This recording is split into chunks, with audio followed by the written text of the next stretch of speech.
ఓం శ్రీ సాయిరామ్. ఓం సాయీశ్వరాయ విద్మహే సత్యదేవాయ ధీమహి తన్నో సర్వ ప్రచోదయాత్. సాయీశ్వరాయ విద్మహే సత్యదేవాయ ధీమహి తన్నో సర్వ ప్రచోదయాత్. సాయీశ్వరాయ విద్మహే సత్యదేవాయ ధీమహి తన్నో సర్వ ప్రచోదయాత్. ఓం ఓం తత్సం యో రావృణీమహే గాతం యజ్ఞాయ గాతం యజ్ఞపతయే దైవీ స్వస్తిరస్తు నః. ఊర్ధ్వం దిగాత భేషజం సం నో అస్తు ద్విపదే సం చతుష్టదే. ఓం శాంతి శాంతి శాంతి.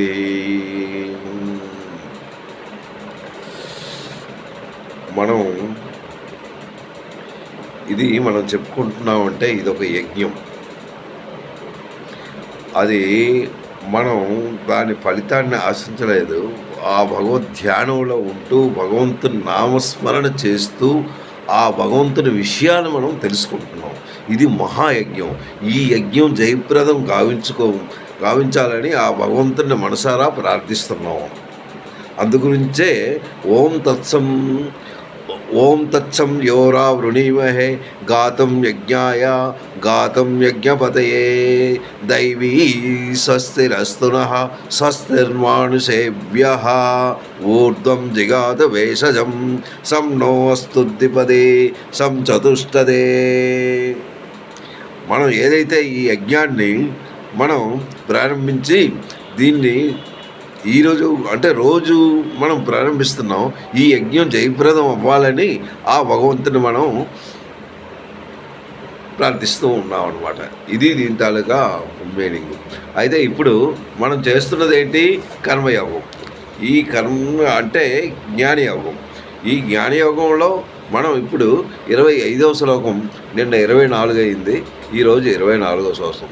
24వ శ్లోకంలో ఇది మనం చాలా తక్కువ టైంలో మనం తీసుకుంటున్నాం కనుక ఇది ఎక్కువగా కాకుండా చాలా తక్కువ టైంలో దాని మీనింగ్ చెప్తాను. దైవే, చూడండి, దైవే దైవం దైవం ఏవం అపరే యజ్ఞం. అది ఫస్ట్. దైవం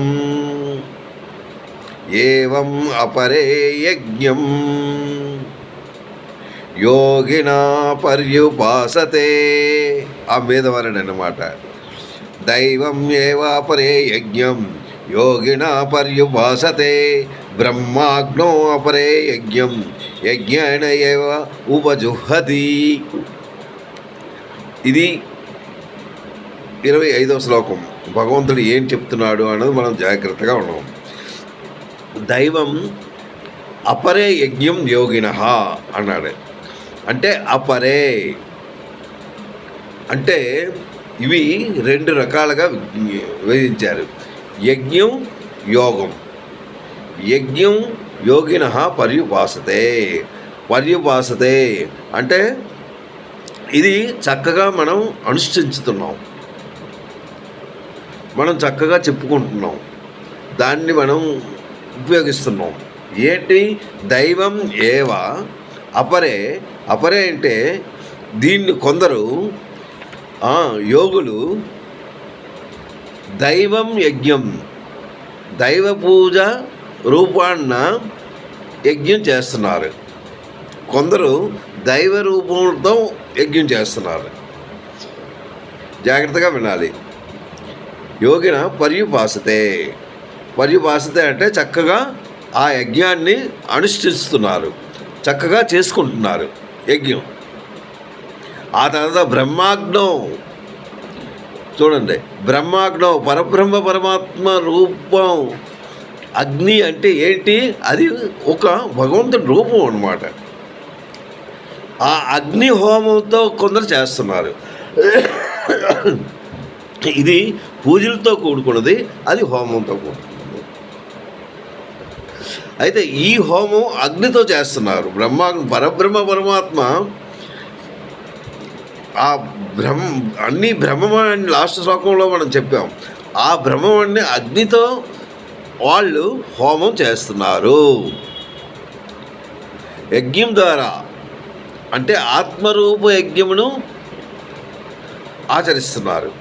ఇది అంటే ఏంటి, అదేంటి ఏంటి, రెండు ఉన్నాయి. ఈ రెండిటికి వాళ్ళు ఈ శ్లోకంలో డిఫరెన్స్ చెప్తున్నారు పరమాత్మ. ఏంటంటున్నారు? యోగినః, అక్కడ యోగినః పర్యుపాసతే. యోగినః ఇది యోగుల గురించి, ఎవరు యోగులు, ఎవరు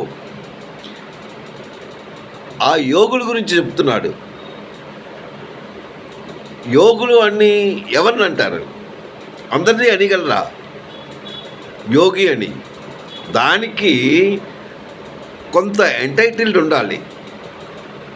అది వాడికి డిగ్రీ లాంటిది. సో అవి ఉన్నట్టయితే వాళ్ళు యోగులు అవుతారు.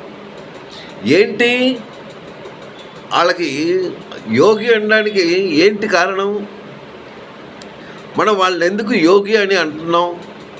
వాళ్ళు మమత, ఆసక్తి, ఫలేచ్ఛ దీన్ని సధిస్తారు. అంటే దానికి ఆ ఆసక్తి అనేది ఉండదు, మమతలు ఉండవు.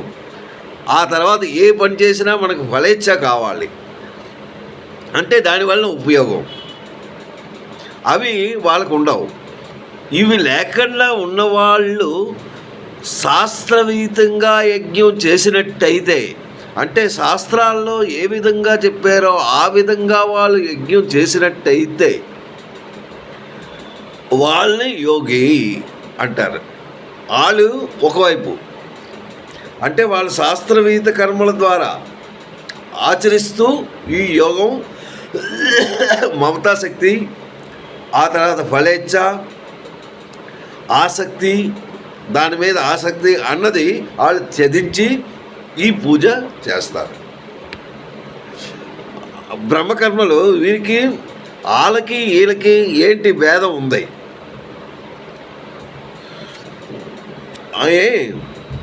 అయితే ఏంటి యోగిన అనే పదంలో దీనికి ఒక భేదం.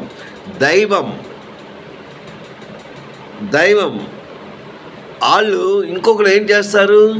వాళ్ళు దేవతలను పూజ చేస్తారు. దేవతలు అంటే ఎవరు?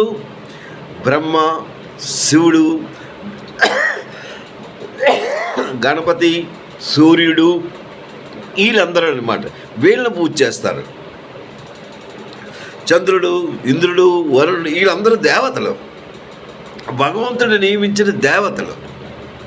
ఈ దేవతల్ని వాళ్ళు యజ్ఞం ద్వారా, అంటే హోమం ద్వారా, అంటే అగ్నితో సంబంధించిన దాంతో వాళ్ళు పూజ చేస్తారు. ఇంకొకరు ఏంటి? శాస్త్రయుక్తంగా నీలో ఉన్న ఆసక్తి, మమత ఇవన్నీ విడిచిపెట్టి ఫలేచ్ఛ లేకుండా యోగం చేసింది, అది వేరు. వీళ్ళు దేవతలను పూజ చేస్తారు హోమం ద్వారా, వాళ్ళు వేరు.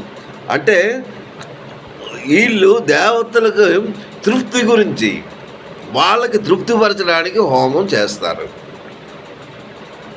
కానీ దీని ఫలితం రెండు ఒకటే. వాళ్ళు కూడా భగవంతుని చేరుకుంటారు, వీళ్ళు కూడా భగవంతుని చేరుకుంటారు. వాళ్ళు ఎందుకు భగవంతుని చేరుకుంటారు అంటే వాళ్ళకి ఎటువంటి ఆశలు లేవు, మమతలు లేవు, కోరికలు అన్నవి అస్సలు ఉండవు. అవి లేకుండా శాస్త్రయుక్తంగా ఏదైతే శాస్త్రాల్లో చెప్పారో ఆ దీనికన్నా వాళ్ళు పూజ చేస్తూ ఉంటారు. వీళ్ళు అగ్నితో సంబంధమైన దేవతల్ని ఆరాధిస్తారు. ఆరాధించడం అంటే హోమం ద్వారా. అది వీళ్ళకి కూడా ఆసక్తి అన్నది ఉండదు, వీళ్ళు అలాగే చేస్తూ ఉంటారు. వీళ్ళు కూడా మమత, ఆసక్తి, ఫలేచ్ఛ ఇవి లేకుండా హోమం చేస్తూ ఉంటారు. అంటే భక్తి శ్రద్ధలతో వీళ్ళకి భక్తి అన్నది లేకపోతే అసలు వాళ్ళు ఆరాధించలేరు. ఈ మమతలు, కోరికలు వీళ్ళలో కూడా ఉండవు, కానీ వీళ్ళు హోమం చేస్తారు. వీళ్ళు అగ్నితో వీళ్ళు ఈ విధమైన దీన్ని, అది వేరు ఇది వేరు అనమాట. కానీ దాని తాలూకు ఫలితం దీని తాలూకు ఫలితం ఒక్కటే. దేనికి ఇది? ఈ రెండింటిని బట్టి ఎటువంటి భేదం లేదు. కేవలం సాధన వేరు, వీళ్ళ తాలూకా సాధన వేరు, వాళ్ళ తాలూకా సాధన వేరు. ఈ విషయం తెలుపుటికే ఈ రెండింటిని వేరువేరుగా చెప్పాడు. యజ్ఞం అని, యోగం అని, అది వేరువేరుగా అది ఈ సాధనం సమస్త జగత్తులో అంటే మొత్తం ఈ ప్రపంచం అంతా దీన్ని ఫాలో అవుతున్నారు. వాళ్ళు దేవతలు పూజ చేస్తారు, వీళ్ళు భగవంతుడిని పూజ చేస్తారు. వీళ్ళు శాస్త్రంలో ఏదైతే చెప్పారో వాళ్ళు చేస్తారు, వీళ్ళు వేరేగా. ఈ రెండింటి ఫలం కూడా ఒక్కటే. ఇది రెండింటినీ సచ్చిదానంద బ్రహ్మ ప్రాప్తి ఒకటికే వీళ్ళు చేస్తున్నారు. ఎవరైతే బ్రహ్మ సచ్చిదానంద బ్రహ్మ వాళ్ళ గురించి, వాళ్ళ ప్రాప్తి గురించి, అది ప్రాప్తి అవ్వాలని, వాళ్ళని దర్శించుకోవాలని వాళ్ళు చేస్తున్న యోగం. అందుకే ఇక్కడ అంటున్నాడు, దైవమే అపరే యజ్ఞం యోగిన పర్యుపాసతే బ్రహ్మాగ్నో అపరే యజ్ఞం. బ్రహ్మాగ్నో అంటే పరబ్రహ్మ పరమాత్మ రూపం ఏంటి? అగ్ని. ఆ అగ్ని అందు వాళ్ళు చేస్తారు. బ్రహ్మాగ్నో అపరే యజ్ఞం. ఆ తర్వాత ఏంటంటున్నాడు? యజ్ఞాన్ని ఏవ యజ్ఞం ఉపజుహతే. ఆత్మరూప యజ్ఞాన్ని, ఆ యజ్ఞాన్ని వీళ్ళు ఆచరిస్తారు. ఆ యజ్ఞం ద్వారా వీళ్ళు భగవంతుని దర్శించుకుంటారు. వాళ్ళు కూడా భగవంతుని దర్శనార్థం చేస్తారు, వీళ్ళు కూడా దర్శనం గురించే చేస్తారు. ఈ రెండింటి భేదాలు ఈ శ్లోకంలో చెప్పారు. దైవమే అపరే యజ్ఞం యోగిన పర్యుపాసతే బ్రహ్మాగ్నో అపరే యజ్ఞం యజ్ఞేన నోపజుహతే అనేసి. అందు గురించి ఈ రెండు ఎలా చేసినట్టు ఆ భగవంతుడికే వెళ్తాయి. కానీ ఏది చేసినా ఇందులో ఆసక్తి కానీ, ఫలేచ్ఛలు కానీ, మమత కానీ ఏమీ ఉండకూడదు. వాళ్ళు చేసినా అలాగే ఉండాలి, వీళ్ళు చేసినా ఉండాలి. దీనిలో సాధన వేరు, ఓన్లీ సాధన వేరు, కానీ చేరుకునే మార్గం మాత్రం ఒక్కటే. ఏదైనా ఒకటే. అది సాయిరామ్.